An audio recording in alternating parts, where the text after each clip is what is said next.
spaces blocked out so that everybody can catch up on the recording of the webinar later on. We just see that I get all my screens lined up here in the right place. And I'll take us over to our guest speaker today. Our guest speaker is Caitline Timmer-Arends, who is the curator of our health journeys. She has a strong background in the museum sector. In fact, she's one of our former colleagues here at Waitangi. She was in a leadership role here at Waitangi that made her play an instrumental part in the building of not just one, but two new museums. The first one opened in 2016 and the other one in 2020. Caitline has been with our health journey since January 2023, wanting a new challenge and seeing the potential to contribute to the growing field of digital museums. She is an alumna of Otago University and Massey University. And right now, Caitline is joining us from New York. So without any further wait, I'm going to hand it over to the lovely Caitline. Kia ora, Monica. Thank you so much. Well, kia ora koutou katoa, ngā mihi o te ahiahi. Good afternoon, everybody, and thank you for joining me today for this webinar. Thank you as well for joining, considering the postponement. We were really disappointed not to have this webinar originally been planned, but who could have guessed that someone would unscrew 3 of the 4 things that were holding the power pylon in place that supplied all the power to Taitokiro. So we had to unexpectedly cancel on the day I was originally meant to present the webinar. Now, as Monica said, not all of us are in the cold. I am actually in New York City at the moment. It is 24 degrees. It is nearly midnight, so hence the singlet. But I really wanted to do this webinar, so I really appreciate Te Pūtake Mana Taonga and everybody who expressed their interest enough for the association to ask me to present despite the postponement. So thank you very much. All right, Monica is going to control the slides for me. So she's going to slowly tick through, hopefully, as we practiced. So the first slide here, Monica, if you'd like to click play on the video, is just a bit of a walkthrough while I explain some of what we've been doing at our health journeys and where we started. So we started as the Auckland Medical Museum Trust, and it all came about because a group of medical professionals, I try not to say doctors these days because there's so many medical professionals out there who contributed, but medical professionals got together and they said the history of cardiac medicine in Aotearoa is so globally significant and nationally significant, and hardly anyone knows about it. And so they got together, formed a trust, and created this exhibition that the video is walking us through at the moment called Brave Hearts. And Brave Hearts was in 2 shipping containers that were welded together, and it was made with the support of many partners, but one of the main ones was AUT. And actually, for quite a number of months, the shipping containers sat at AUT South Campus during and following the lockdowns and the COVID pandemic while we sort of tried to figure out what to do with everything that was inside. But the exhibition looked at the history of cardiac medicine all the way back from Alcmenon discovering the difference between veins and arteries back in about 500 BC. All the way through to present where we are today, or where we were back in 2017 when the exhibition was first conceived of. So it was really scientific, and it had an educational component that accompanied it as well. And I think it was about 10,000 school students went through and they did the educational program and gave us some feedback, which was really, really valuable. Now, I'd like to thank some of our partners in this, and one of them was Motat, who loaned the shipping container and loaned the Medical Museum Trust the original heart-lung machine that Brian Barrett-Boys used to do the first ever open heart surgery here in New Zealand on the very, very brave 10-year-old Helen Arnold. She was just a child, and without that surgery, she would not have survived. She is now, I believe in her late 70s, early 80s, has a family, has grandchildren. So without the machine and without Motat loaning it to us, we wouldn't have been able to include it in the exhibition. Now, the exhibition had a lot of digital components. There's the heart-lung machine there that we're bypassing now. It had a timeline. It had biographies of important people who worked in heart research. It had scientific explanations of what's going on with the heart, with electricity, the heart as a pump, and the heart also as a symbol for love and feeling. And so it was scientific, it was artistic, and it was historic. So it was a really good exhibition. It travelled across large courtyards around the country and had nearly 100,000 visitors through it, I believe, which was pretty huge. You can see there the hearts, the little red ones on the wall, they were all sticky notes that visitors had written on and contributed to the exhibition as well. Now, we had to pivot as a trust, if you'd like to move to the next slide, Monica, because of COVID. Basically, nobody could visit the exhibition anymore. Nobody could go anywhere anymore for quite some time. And the trust had a fair amount of funding left over from successful funding applications. And they thought, what should we do with it? What can we do? What is there a need for? And there was a need for both more virtual museums, more virtual experiences that we could visit from our homes and from our safe places during COVID, but also a need for more scientific-based museums as well. We have a huge amount of health history in our country, going back, to first arrival by Kupe and all of our Polynesian ancestors through to today, what we're doing. And it's all sort of spread across the country in our institutions, both public and private, and in the minds of some of our medical professionals as well. So we wanted to try and gather as much of it together as we could and present it through our health journeys, which has been quite successful. Now you can click on the you can scan the QR code that's there, and it'll take you to the homepage of the museum, or Monica has put the link to the museum in the chat as well.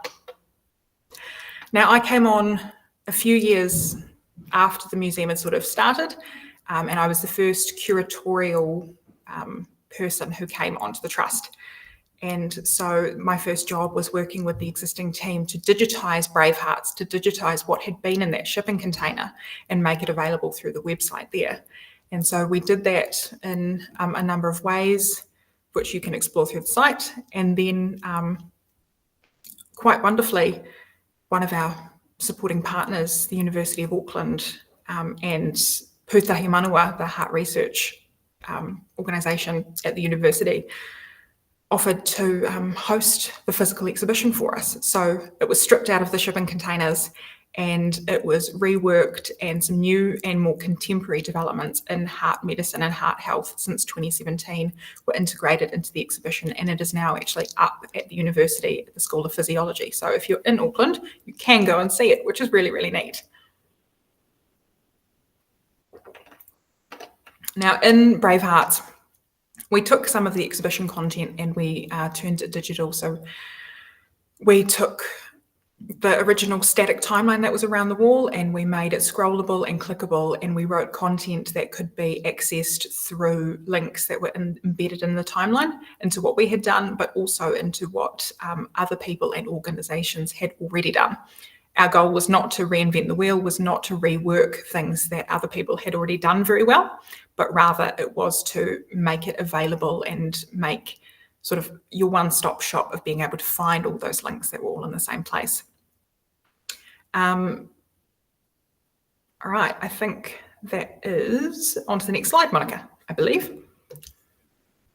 So one of the ways that we get our content is through partnerships with organisations, as I said, both public organisations and private, with museums, with corporations, with health professionals and health organisations.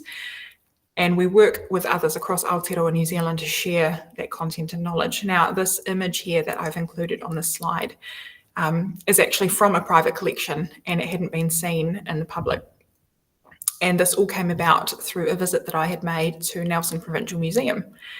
And I had gone down and talked about what we did to some of our South Island whānau, and then one of the staff from Nelson Provincial was at a stamp collecting event on behalf of the museum. And the owner of this poster approached that staff member and they said, well, our museum's not quite right, but I know where it could go digitally. And so that was really nice that through my talking to them and telling them about what we were doing, they were able to facilitate something and we could get this image out into the public. So that charity stamp image there has been loaded onto our eHive account, which has then been shared with Digital NZ and across to Kotui Ngā Kete, which is formerly NZ Museums. And it is now part of the National Health Collection that's available online for everybody to search, which is really neat. Next slide, please, Monica. Perfect. So these are some of our partner organisations that we have worked with, that I've talked to, visited, who have supplied us with some content or who have just built some good relationships. Now, the National Army Museum were really amazing. They were the first to offer us some of their health-related collection content, which was really neat. So for a while, a lot of our social media posts were prompted by the National Army Museum's collection, and one of their team would write a little bit about something he'd found in the collection or something he really liked in the collection for us to share. And then as we built our networks out, as I went around the country and I visited and I talked to other museums and things about their collections, that grew and grew and grew, which has been really cool. And from that, quite a lot of neat stuff has come out. So Nelson Provincial not only linked me up with the private collector of the charity stamps poster, but I was also contacted by one of their volunteers who was working through some objects for deaccession. And she sent me an email with 2 images, and they were plain white pieces of fabric. And she said, "We think they're medical. They're on our list for deaccession. Do you know what they are?" And I said, "No, but I might know someone who does."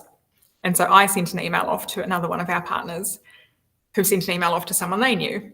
And we actually managed to most likely identify what those 2 pieces of white fabric with no real discerning features were. And those 2 pieces were taken off the list for deaccession and put back into the collection proper, I suppose, which was a really, really good result. Something else that's come out really recently, thanks to a coffee I had at Te Papa, coffee makes the world go round, was a former member of the staff at Te Papa was involved with the amalgamation of the websites for Te Whatuora for Health New Zealand.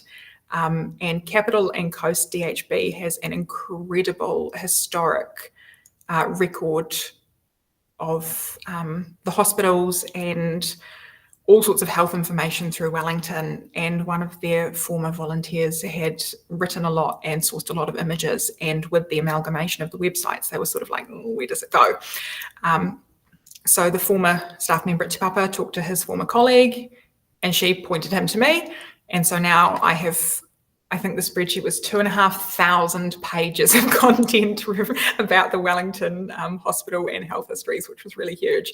So I'm still making my way through all of that, but it's really, really neat that we are being seen now the more we get our name out as a place and as a repository for this information so that it doesn't get lost. All right, perfect. So here are some of the examples that have been published from the relationship building that I've been done. So you can see there, we've got one of the social media posts from the National Army Museum of something that they shared with us. Next, but on the left, the really colourful ones are stories that I've written about the museums that I have visited. So I would go and visit the museums, look at their medical collections and write about how and what is existing in the small museums around our country and what you can see. And honestly, if you want to go on a medical museum journey around the country, let me know and I can send you an entire list from Te Ahu and Kaitaia all the way down to I think Christchurch is as far south as I've made it so far. So I can guide you on where to find medical things around the country. We also have some milestone events. So in the middle there is something I wrote on the anniversary of Palmerston North Hospital. And that was from research that I had done visiting the David Warnock Medical Museum at Palmerston North Hospital, which has since closed. The hospital needed the space that the museum had been in since the 1980s. And so the museum board had to pack all of their collections and find a new home for them in the interim. So they are, to date, currently in storage, but the Museum Trust are hopeful that they will find a permanent home to put them. Now, Taihape Museum's been pretty amazing. they've got some really neat stuff and they're really happy for us to share. And so a lot of our content from Taihape Museum is some of our most visited pages on the site and some of our most promoted social media. And that's the community of Taihape who has been doing that, which has been really cool.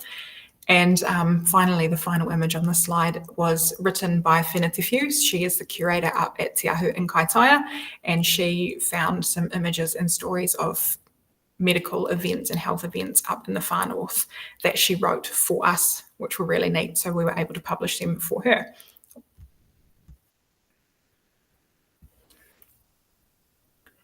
So this is an example of some of the work we've done with a local collection. Now, I will admit, my background for quite a number of years, nearly 10 years, was at Waitangi Treaty Grounds. And so I knew this collection existed and I knew the whānau that had loaned it to the museum.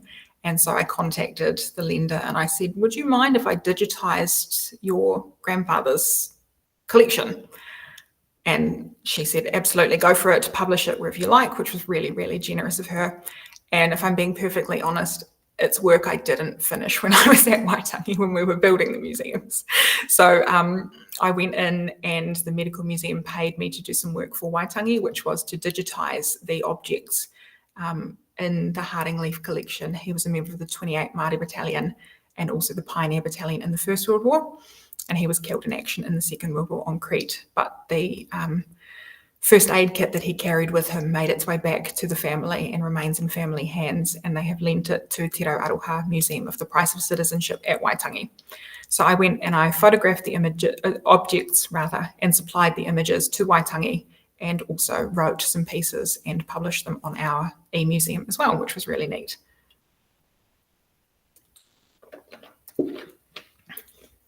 Now, what we've been doing and what we're sort of working on at the moment are 3 of the 4 of these projects, really. Now, the first one is sports health, and we're really kind of ramping up as we get into the Olympics on some of our sports health content. And Monica's about to share one of the pieces that was written on mental health in sport.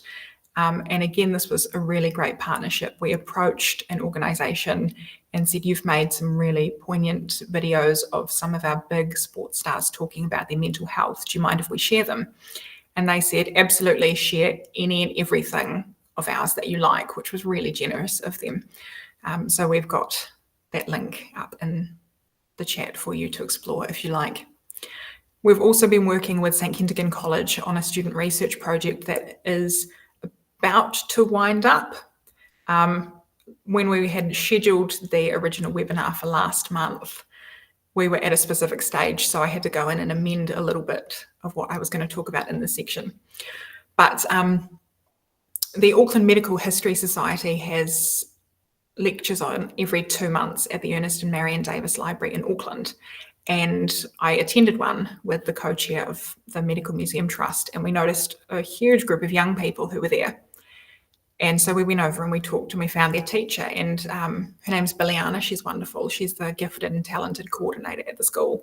And the students that were with her do extracurricular academic work. They're really amazing. And so we asked Biliana if the school would be interested in a project for the students to do outside of their normal school to research and write and present about medical history in New Zealand, whether it's a person or a place or an event or something like that. And she and the school were really keen. Myself and one of our trustees, Dr. Patrick Alley, a retired general surgeon, went in and we talked to the students about the project, and we'll go through the outline in a moment. And we have had all of them submitted now. They've all been marked, and on Monday, the students will be advised what is happening with their projects, but we'll get into that in a moment. We've also just been successful in a funding bid for an exhibition, a digital exhibition on the history of plastic surgery in New Zealand. And so I'm really, really happy to work with another former colleague, Bailey Moore, who's come on board to lead the project of plastic surgery from the museum's end. And then hopefully our last kind of topic of the year, or maybe going over into next year, is mental health, but everything's sort of changeable. We go where the funding is to a certain extent. And so while plastic surgery has always absolutely been on our list, originally our third topic for the year was going to be new technologies and frontiers. So everything's a little bit fluid as we move and as we work and as we tie things down. Right, next slide, please, Monica. So this is the partnership of our health journeys as well as St Kentigern College. Very, very collaborative. We've been working really closely, as I said, with Billiana and the team there, two of the other teachers as well. Next slide, please, Monica.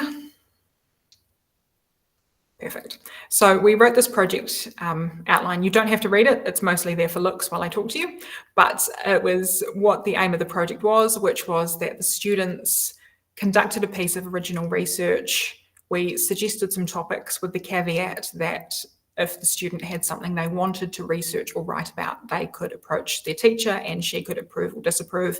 And if she was unsure, she approached us and we would give our thoughts as well. We also provided some resources and we provided some things that we were going to do as well. So next slide, please, Monica. Perfect. So we originally intended this to be just for the seniors at the school, and then there was quite a bit of interest from juniors who were in the extracurricular group as well, and so we sort of amended it a little bit for both the groups of students. You can see there the word counts are a little bit different, or the timing is a little bit different on the videos and audios, depending on how the students chose to present. It was quite interesting going and presenting to the students. One of them asked, is that the maximum word count? Or can I write like 3,000 or 4,000 words? And our response basically was, what is the point you want to get across? It's an exercise for you to learn how to write and research concisely and present your work within the constraints that you have been given. So that was really, really interesting. I worked with one of the students on a video and she said, I know it's only allowed to be 3.5 minutes, but mine's 4. And I said, go back and look at your thesis, go back and look at what you wanted to achieve. I know where you can cut things out, but I want you to look at where you can cut things out. So that was really neat. That was actually with Rex Bionics, so I hope they don't mind that I'm naming them, but the student wanted to look at bionics and robotics and what was being done, and there's a company in New Zealand based in Auckland, Rex Bionics, and I emailed the company on the student's behalf and said, would we be able to use any of your content? Would the student be able to use any of your videos online or images and things like that? And they actually invited the student to their office in Auckland to interview their staff and to take their own videos. So it was really, really neat that the student was given that opportunity, which was really cool. All right, next slide, please, Monica. So we provided some examples to the students of work that we had done ourselves. So this was a written example of how it sits within the website, what the page itself looks like when it's published, and also the sources that were used and the themes that hit. So the students could see that, multiple sources are obviously very important, and crediting your sources as well. There's nothing worse than being provided a written report and you have no idea where the students sourced the information from. And so that was the written example, and then the audio example on the next slide, which Monica is putting the links into the chat. So there we go. We have retired or semi-retired surgeon Alan Kerr. So he sat down with an oral historian and there's about 6 hours of audio all up.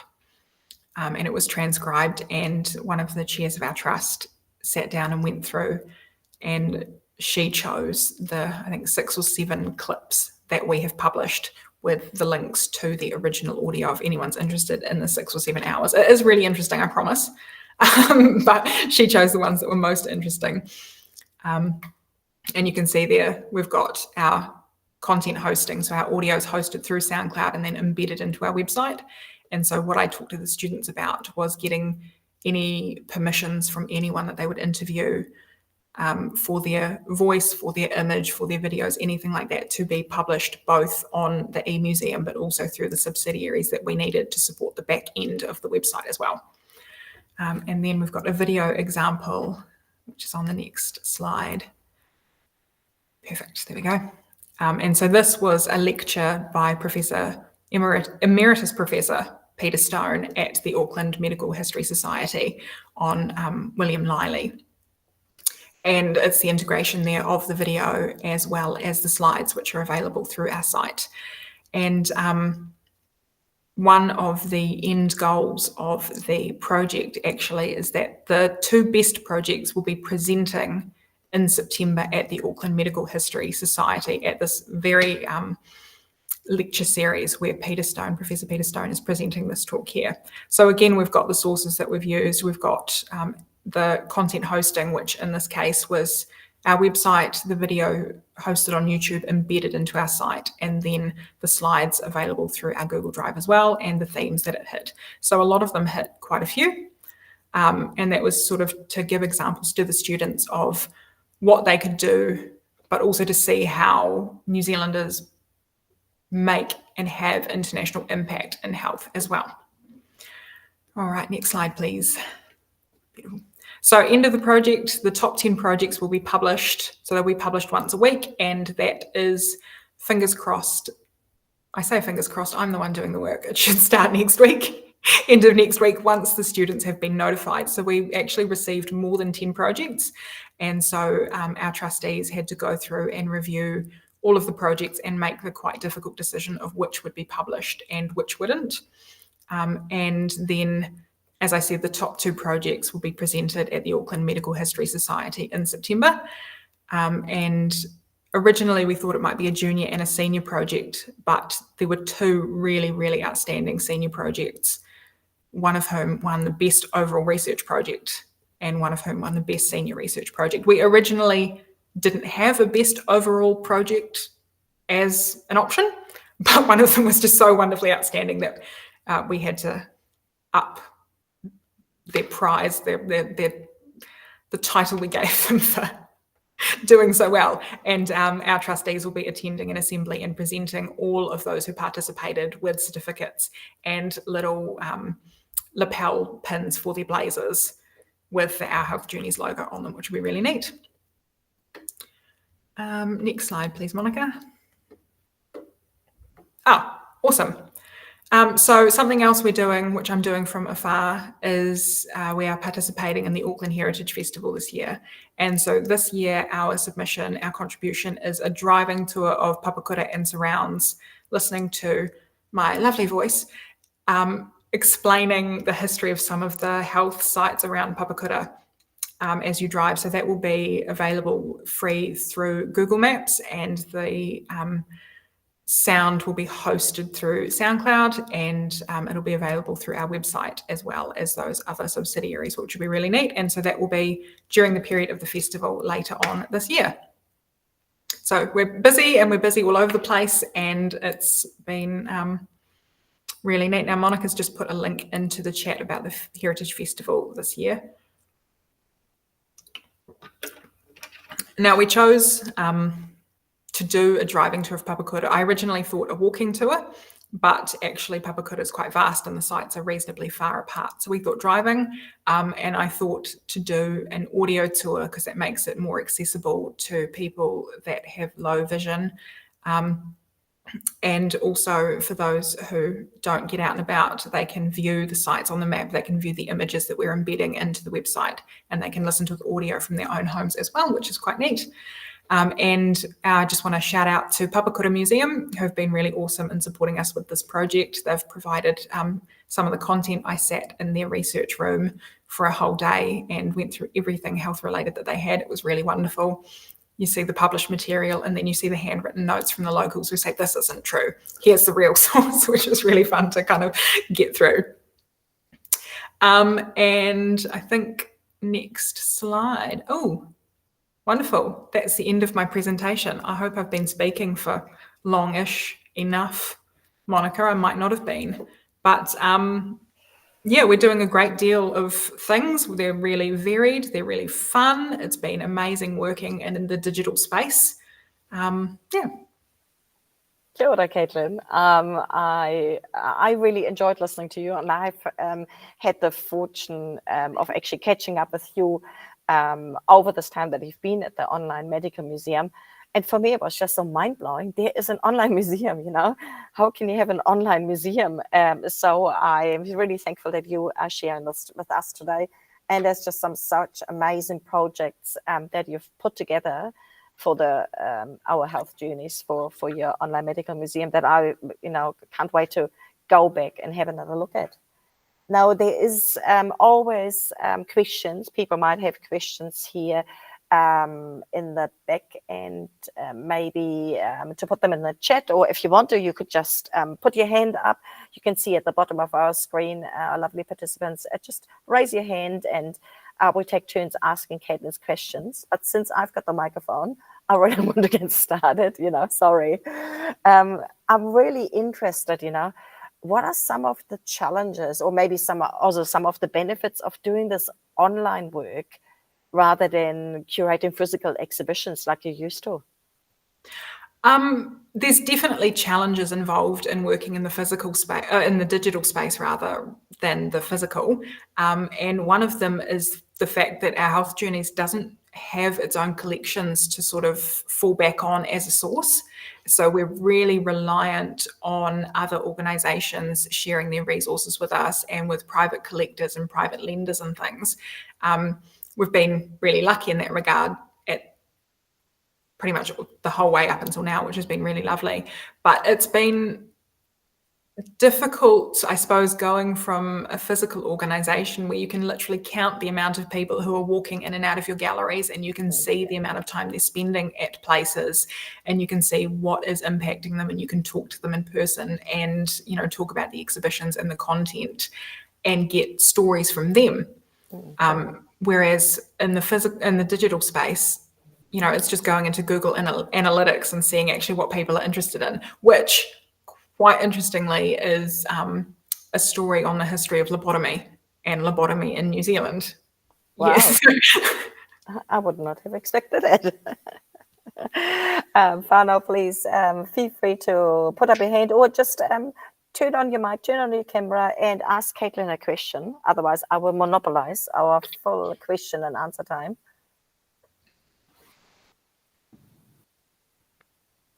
Because I do have more questions. Kia ora, Caitline, Tara here. Firstly, just thank you so much. That's been amazing. I had no idea that that's the sort of work that's undertaken. I guess a logistical question for me is, how long does it take you to curate a story and put it online? And I guess that's probably asking how long's a piece of string, but some of those ones look fairly detailed. Sort of how much time do you put into those to get them to a publishable state? It really, really depends.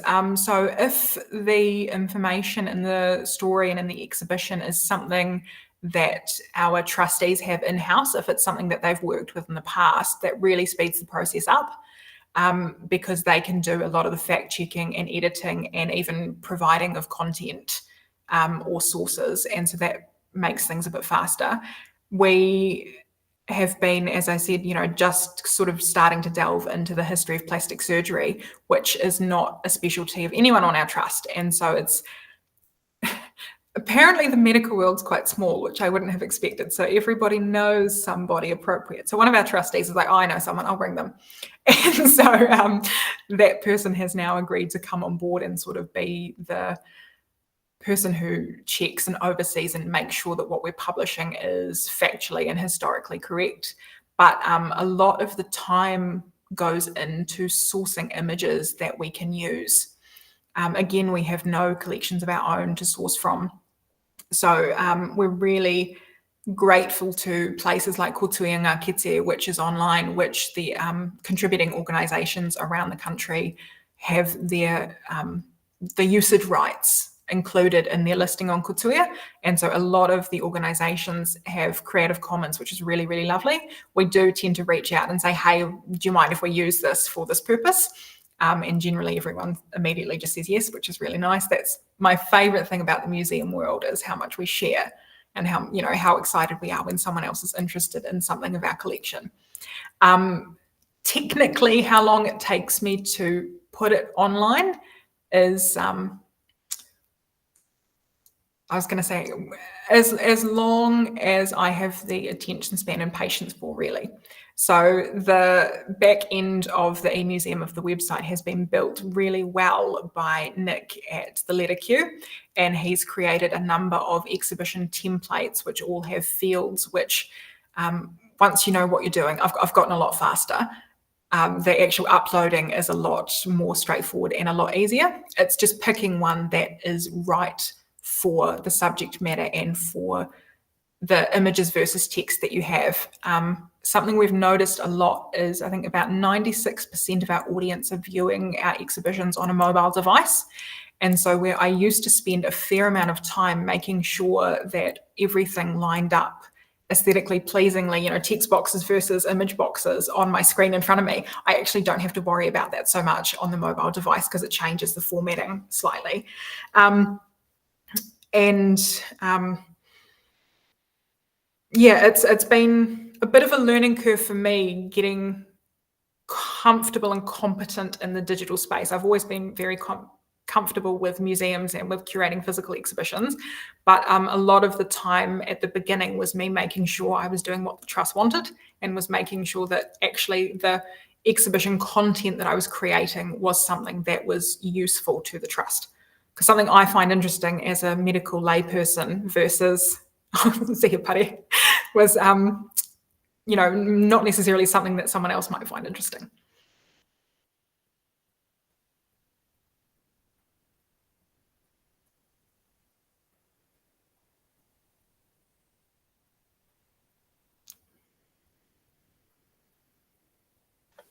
I had struggled to unmute myself, sorry.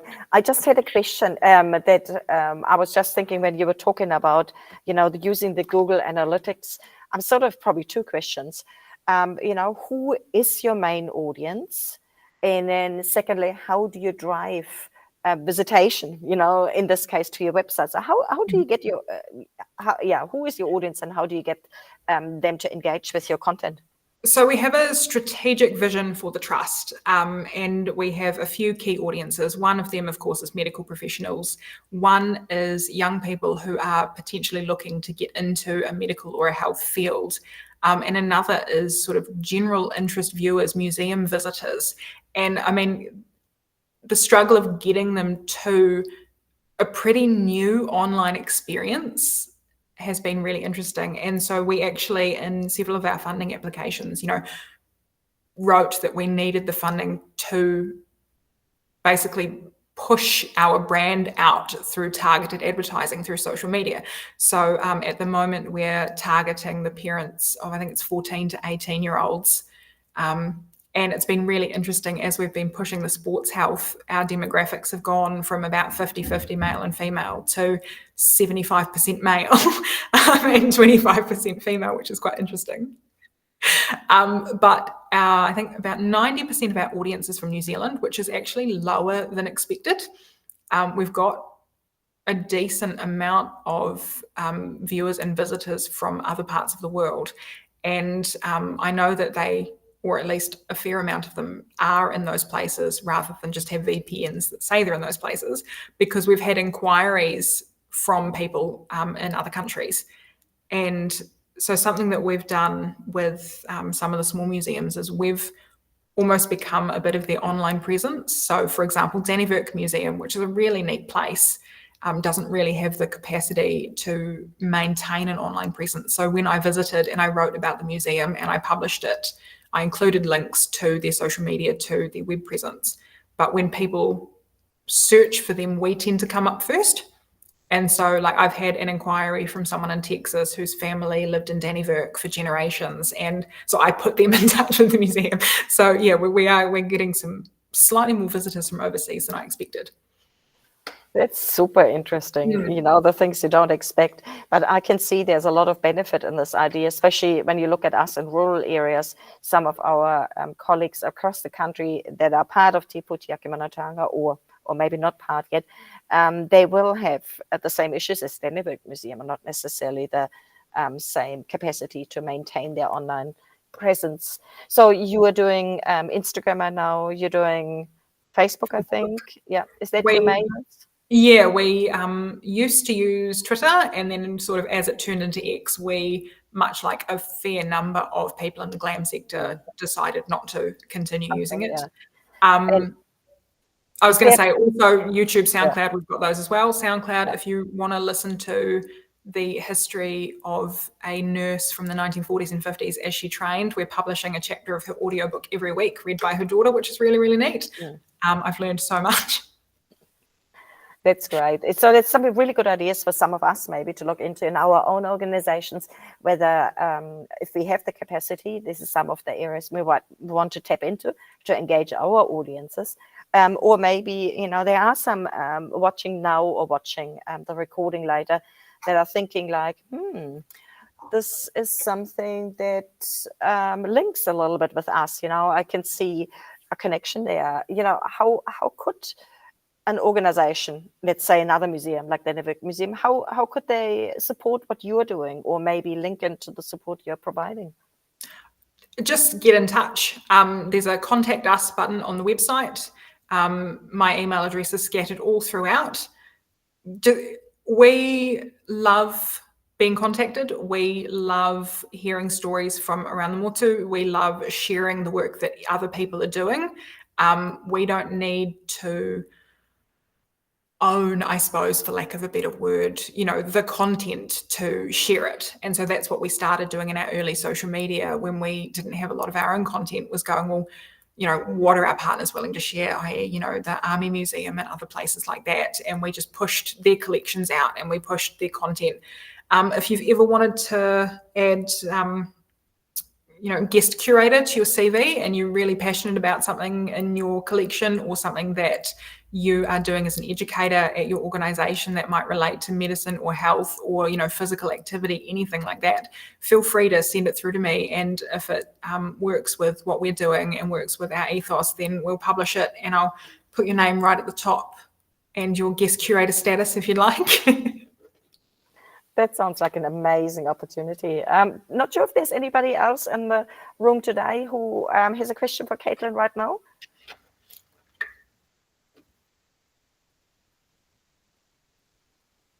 It's all right if they don't. Because I have a gazillion questions. I've got one more. If you like. Seeing that we're all educators, can you talk a little bit about, or have you got any suggestions of how educators could interact with the resources on your website? Is there anything in particular you would recommend to look at or approach in a particular lens? I think it depends on what the educational goal of your organization is, I suppose, and what the students who are visiting are wanting to get out of their visits to your organization. But what I've really looked at differently working digitally is not necessarily just the content, but actually how the presentation of content can change from physical to digital and how you can present the information in different ways that then become engaging. Quite a lot of the content could have been quite dry, if I'm, putting it really politely. And to those of us who don't work in the medical field, it can be quite hard to churn through and hard to disseminate. And so something that I found really interesting is taking really specific terminology and information and trying to digest it and present it in a way that's understandable to everybody. And I suppose as educators, as teachers, a big part of what you do is you try and take information and you try and distill it down to the level of the people that you are teaching and inspiring and educating. And so, if we can help, not just with the content, but if we can help with, terms that might be useful for younger audiences, or hell, if you can help us with terms that might be useful to your younger audiences, then that's a really great collaboration between the museum and the learning space. Oh, that sounds great. Yeah. Jacinta just put a comment in the chat. Jacinta is from Hundertwasser and the art precinct down in Whangarei. So cool to see. I wonder if we will see more museums like this. Do you have any comment on that? Very recently, within the last month or two, I think, the Christchurch Archaeology Project has just launched a digital museum.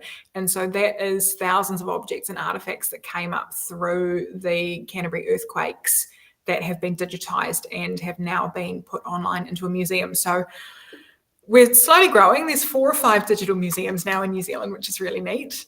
The Fashion Museum, there's us, there's the Archaeology Project, there's the Girl Museum. Apologies if I haven't mentioned you and you are working in the digital space. But